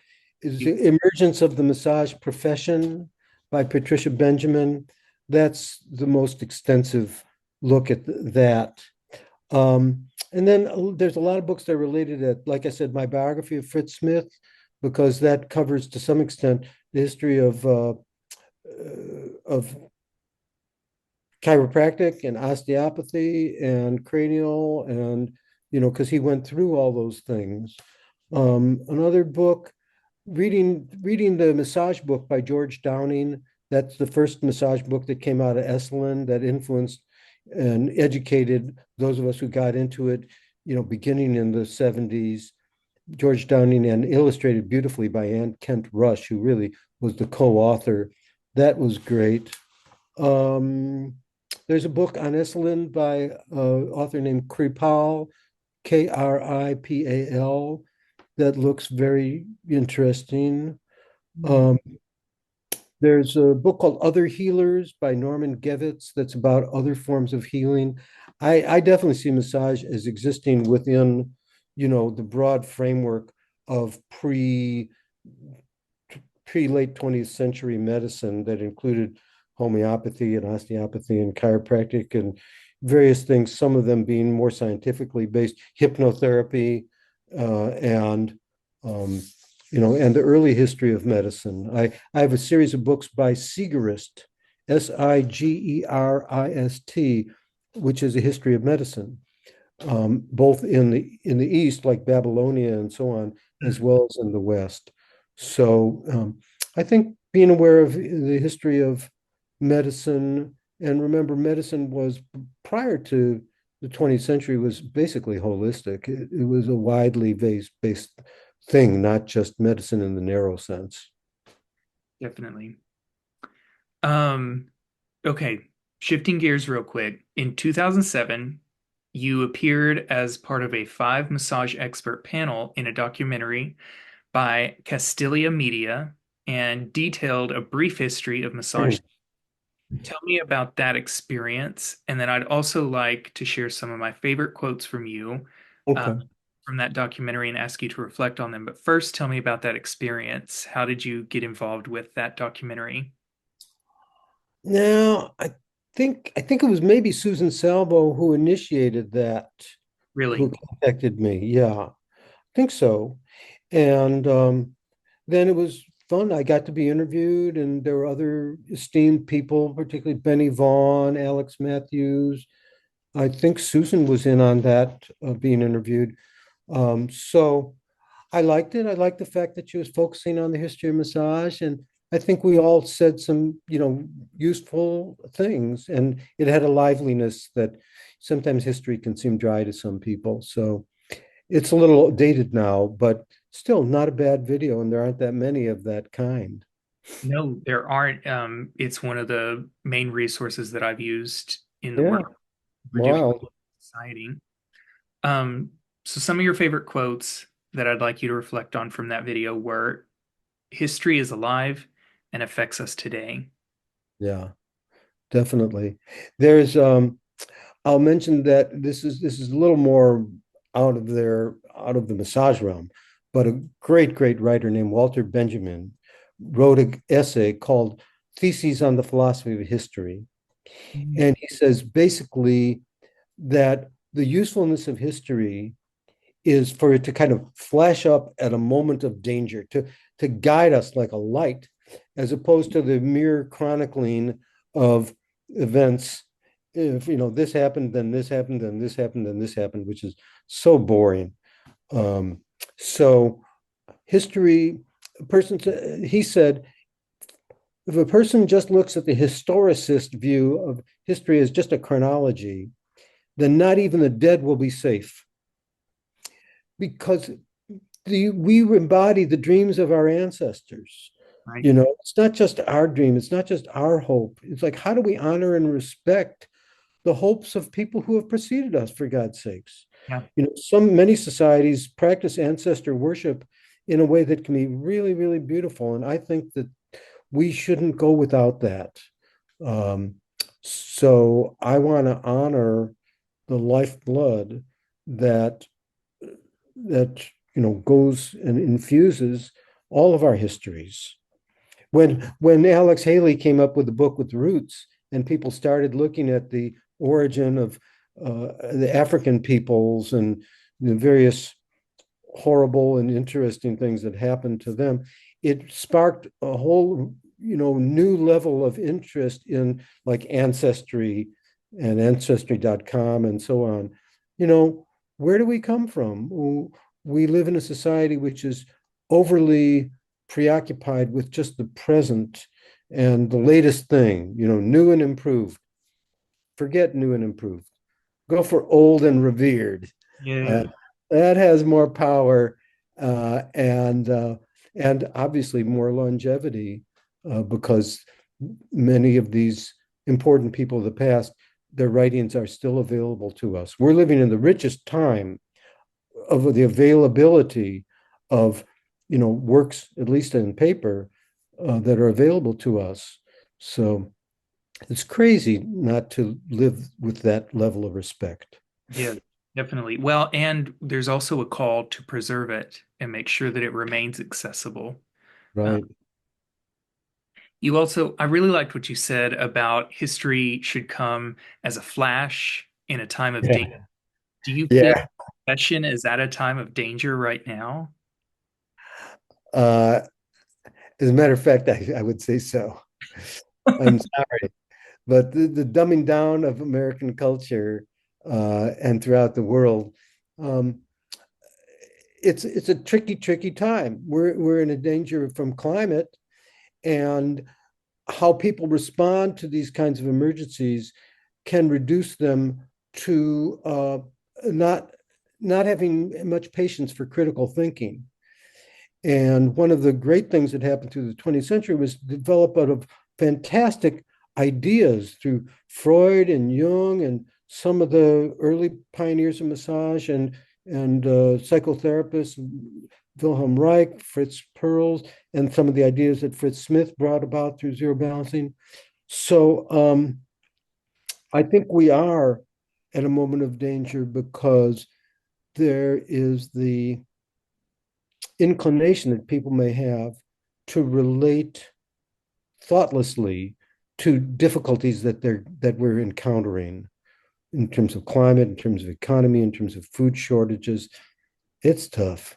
And just overpopulation, migrations of people from one place to another. It calls for a whole higher level of thinking and a higher level of humanism. And there is that's being challenged by other less mm, less holistic ways of looking at what's going on. Very reductionist. Mm-hmm. Um, Another quote that I really latched onto was those individuals who've been most influential in massage have come from a medical background. In hindsight, does this quote hold up? I think it held up in that medical used to mean, as I say, something quite a bit more holistic than it now is thought of as.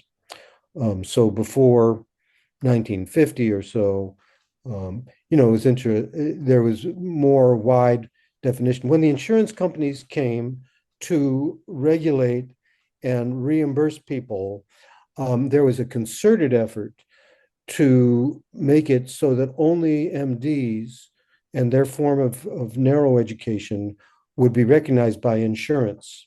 As you may know, there even was an antitrust suit poised by the Chiropractic Association, and they won their suit that there was a systematic conspiracy to to block chiropractic from getting insurance reimbursement. They Mm, won that suit.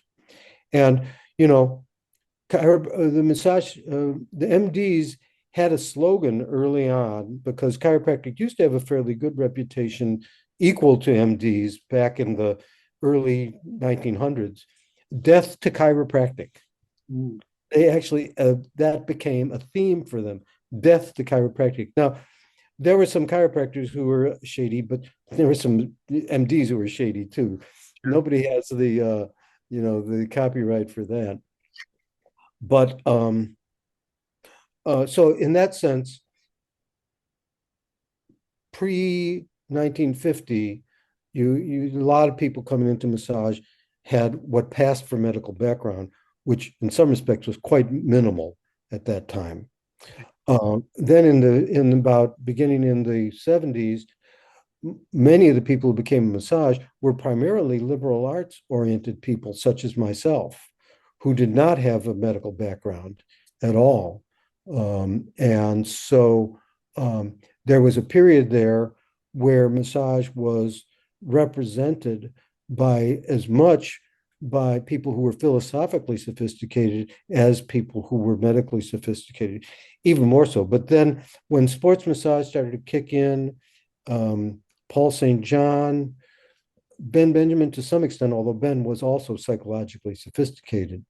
And then, those schools that were not sophisticated with the corporations and so on, basically the medical model came to dominate. And the holistic model was regarded as being a little bit, beyond the pale. Um, and that to me is a tragedy, but it did happen. And so right now, if you look at massage magazines, they're essentially physical therapy magazines. Mm, Well, I shouldn't say that. There's probably 75% of their content could be in a physical therapy magazine. And the rest of it is still sophisticated. And there's lovely people writing imaginative articles, but not as many. it's to hear that, correct me if I'm misunderstanding. It's kind of sounds like a pendulum swing of Mm. pre-1950s medical background or aligned medical background, and then you swing post 70s kind of to the more holistic approach, liberal arts backgrounds, and then a swing back with more interest in sports massage therapy, where we're at this kind of more, And clinical problem solving. yeah. Yeah. Do you foresee a swing back in the direction of liberal arts influence? Well, I'm a purveyor of destiny, but I don't think so, Yep.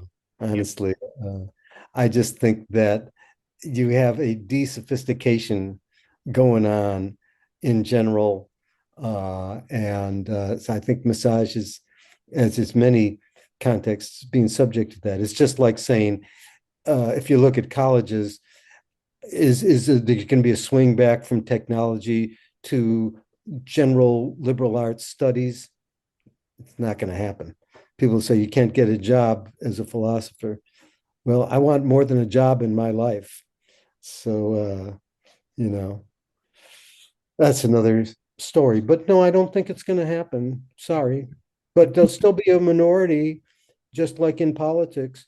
There's a minority of people who really, really care and who have the willingness to think critically and take a wider view of human existence and of the body and of the mind and so on. And so there's going to continue to be progress in that realm, but I wouldn't say that it's going to dominate. All right. Um, I really loved this part of the documentary. You tie a direct lineage from the dreams of Martin Luther King and Mm.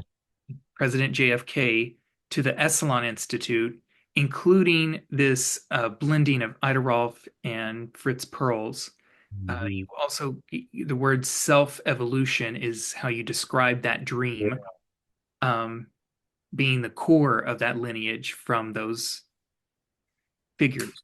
Absolutely. And also, it occurred to me as you were talking that freedom is the unifying element to all of those things that you've just talked about. Martin Luther King, Kennedy, and all of these more sophisticated approaches. Like human beings have a capacity to be free, and it's important that we educate people to take advantage of the freedom that they have and to support the freedom of people who don't have quite the level of the privilege the majority of people. We see lots of examples of that these days, and it's frightening. You know, the fact that we still have war is like, are you kidding me? Just blows me away. So freedom and peace are, as they say in that song, what's so funny about peace, love, and understanding? Yeah, it's not funny. It's the depth of what we should be about. Definitely. Yeah. The inhumanity that we commit against each other and the predatory natures that we see at work here. Um, Also kind of following that blending of Ida Rolf and Fritz Perls, and how does that fit in like to zero balancing? Hmm. Well, Fritz was one of the first Rolfers. Fritz Smith studied with her. So, her belief, and she had a wonderful saying, she said, free the body, nature will organize it. So again, you come upon freedom here. And her freedom was viewed as freeing the fascia from no longer needed restrictions in the body and to some extent body mind, though she didn't emphasize that. Fritz Perls, on the other hand, emphasized the body mind aspect for sure. And again, he was looking at in what ways are you restricting your freedom by tension in your body, in your mind, in your emotions. And so Gestalt psychotherapy approached that more through discussion and confrontation and not quite so much through body work. But then Fritz Perls came along and he said, the freedom that you have is the freedom to be more yourself. And the deepest part of yourself is your bones. When we say, I just know that in our bones. So the question is, what do we know in our bones? What is our core knowledge that we depend on? What is the core energy that gives us life? That's a big question, and it then moves into spiritual questions. And one quote that I have that I love was Swami Muktananda, who wrote Autobiography of Yogi. He said, "An education that ignores spirituality as a central fact of our existence is teaching false knowledge, Mm. avidya." So ultimately, as every religion points us to, we're looking for kind of a more enlightened approach. We're looking for, not only body and mind connections, but also to spirit. In that sense, you can just say spirit like altruism, to be as interested in the health of the human community as we are in our own health. There tends to be a certain self-centered aspect to the healthcare that looks just as one person and says, are you healthy? Well, we're healthy within a community, and you don't truly get healthy without the community being healthy. Definitely. David, I want to talk to you a little bit about the future of massage therapy. What do you think the future holds for massage therapy in terms of historical research and practice, or how those two could benefit one another?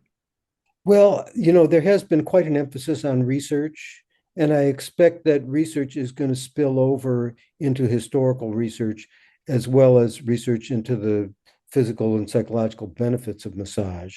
So, yeah, let's hope so. And massage has become a more established profession. Maybe it's not as sophisticated in some ways as it once was, but it's become a part of our culture. When we first were getting into massage back in the, early 80s, we didn't know how much it would grow. We didn't know how accepted it would be. And now it's accepted. And that's why a lot of schools can continue to exist and continue to train massage therapists. So, insofar as the profession's established, it's going to be looking back to some extent. And people like you and your society, I think you're very important. And I really encourage you in what you're doing. Uh, yeah. Um, Talk about embodying the dreams of the people who came before us. The when you described that in the 80s you didn't know what it would look like, how it could grow. I mean, that's just talk about embodying and respecting the people that came before you. Mhm. How can today's practitioners benefit from an understanding of the history of massage? Mhm. Well, for one thing, you can't study the history of massage without learning something about all the modalities that have contributed to what's currently practiced now. So some basic familiarity with at least the ideas behind Rolfing, behind pregnancy massage, behind sports massage. Um, you need to have a familiarity with all of those things in order to be a complete massage therapist with mind body stuff, you know. So that's a sense in which I think uh, it's super important for us to have revisit the tree. There years ago, you may have seen it. There's a wonderful tree. I think it's called a bodywork tree that somebody put out that shows all the branches and the limbs as well as the roots. Yeah. Well, you gotta study all that. One funny story I'll tell you. I started writing Fritz's biography, Fritz Smith's biography, the founder of ZB, and I was really intoxicated to show all the rivers of influence. So I started with Paleolithic cave healers, like Clan of the Cave Bear type stuff, and then I moved through Oracle of Delphi and the Middle East, and some of the things that developed in the Orient. And then I talked about Mesmer, and then Wilhelm Reich, and I sent what I'd written to Fritz as a preliminary, hit of the book. And he said, "This is all very interesting, very good." He said, "But there's no mention of me until page 50." Oh God. So you can relate to being historically obsessed. He said, "You're writing two different books." So I haven't written the history of massage beginning with the Paleolithic times. I don't know that I ever will. Maybe you will, Kirby. Well, let me know if you want to partner on that, maybe. Yeah, yeah. Who knows? Uh, I'm actually, my next thing is I'm going to be getting a master's in fine arts from Pacific University in creative writing beginning in January. So that's my next self evolution. We're writing more books, including poetry. But that aside, your question was, did I answer your? Yes, absolutely. Yeah, how massage therapists can benefit from an understanding of massage history. Yeah, you've got to have it because that's the source of our richness. Yes. I want to be respectful of our time because I could sit here and continue these conversations. Some of these I'm going to have to go back and listen to again and really sit with them because you've said some really profound things through this Thank you. last 2 hours. But moving on to closing thoughts, what is what legacy do you hope your work on massage history will leave for future generations? My work on massage history or my work in massage? Both interpret that as you will. Okay. Well, of course, when I teach, I refer back to my teachers and I try to evoke them as an embodied experience. So I think that at the very least, the insights of Ida Rolf are terribly important, not just for massage and bodywork, but for humanity. Same thing for Fritz. So there's a fundamental level of knowledge that we've got to keep transmitting.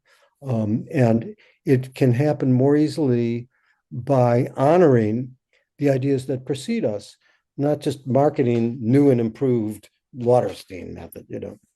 Um, so I think that's the primary way in which I'm conveying massage history is by being true to our ancestors and by evoking their knowledge and by helping people embody the importances of insights that Ida Rolf, et cetera, had, like when she said gravity is the therapist. What does that mean? How is that important? She said fascia is the organ of structure. Wow, that was a powerful, powerful thing to say, and still resonates to this day, and on and on. And you're inspiring me to look back.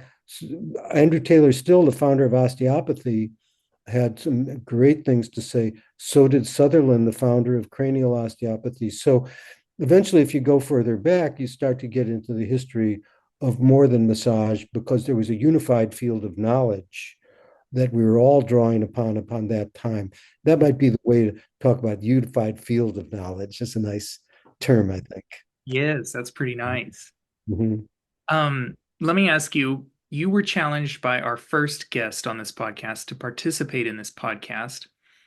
Who would you encourage or challenge to participate in future episodes of this podcast? Uh-huh. Well, I would say off the top of my head, Nancy Dale, who has been running for many, many years, Down East School of Massage in Maine. I also teach there. Sally Neiman Petersburg, who had been Sally Neiman, does she? My brain is going, what's the name? Sally Neiman, I think it is. Yeah, Sally Neiman. Um, Ran the Minnesota, main school in Minnesota for quite a while. Very articulate. And there's a woman named Jan Schwartz, who was associated with massage history and various massage organizations. She's in Tucson, very articulate person. And you mentioned a few people like Benny Vaughn for sure, Ben Benjamin, Judith Aston, who co-taught with Ida Rolf for a while, and she's still around, and she's certainly in her 80s. It'd be important to talk with Judith, I think. So those are some of the people that come immediately to mind. Before we get out of here, David, do you have anything else coming up? Something you'd like to promote? Sure. Well, I'm teaching, as I said, I'm teaching zero balancing in Bristol, England, and in Amsterdam. Both of those will be in August. And 25. then I'm going to be teaching at Nancy Dale's school in Maine. I'll be teaching zero balancing levels 1 and 2 in Maine, October 6th through 12th. So that'll be the first time in quite a while that I've taught zero balancing as opposed to deep massage in Maine. And it's a beautiful location. She has a pond, and the school is built on the shores of this pond, which she also lives near. And it's in the fall. I always make sure to come during the colors. So I recommend that Maine zero balancing thing for people in the US. That does sound beautiful. And those will be the main classes that I'm teaching. I would recommend that people also check out my website, www.david-lauterstein.com. So the dash needs to be in there, david-lauterstein.com. On each of the pages of my website, there's a blank to subscribe to my newsletter. I do a very provocative newsletter once every month or two. And so, people might want to subscribe to the newsletter. And also, of course, I mentioned places where I'm teaching or new publications that are coming out of mine. So the newsletter is a lot of fun, and I like doing that too. Who doesn't love provocative newsletters from time to And time?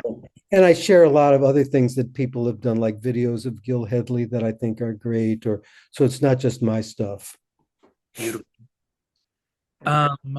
Yes, David, I want to thank you for your time today and, of course, for participating in this podcast with us.